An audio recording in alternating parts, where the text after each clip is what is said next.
Joining us now, NewsNation political contributor Dr. Lauren Wright, political scientist at Princeton University. Good morning to you. It seems as though the National Guard presence in Chicago is inevitable at this point. What are the larger political implications of this move? Gosh, it's so complicated from a legal perspective, Marni, but in some ways it's very simple. And the governor's anticipation is probably right. What happened in Los Angeles, at least, is that, ICE raids started, protesters came. They did become violent, and when there was a National Guard presence there, continued to be violent. And then, so even though a court ruled, for instance, earlier this week that deployment in Los Angeles of the National Guard was not legal, public opinion continued to be on the president's side because the public does not like to see people throwing bricks and spitting at police officers and all of the above. And so it really just depends on how many protesters and whether they're peaceful.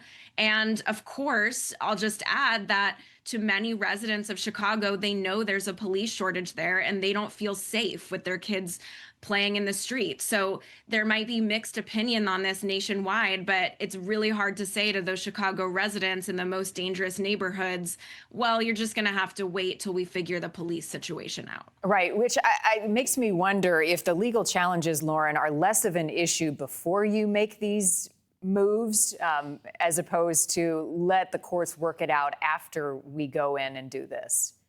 Well, there's a delay with everything in the court system. So my guess is, and you said inevitable, you probably have much more information on the ground there than I do, Marni, but I think probably a court challenge after the National Guard is deployed, if I had to guess. Expanding to other cities, now we're hearing New Orleans may be one of them. Does that water down the criticism that we've heard from many who have said the president is only going after Democratic-run cities and states?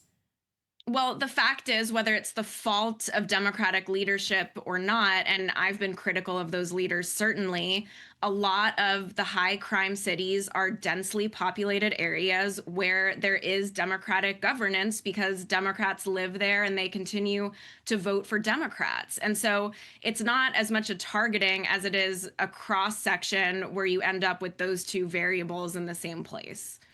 Lauren Wright, as always, thank you. Have a good Thanks, weekend. Marni. I've been wanting to talk to you about this. So Good.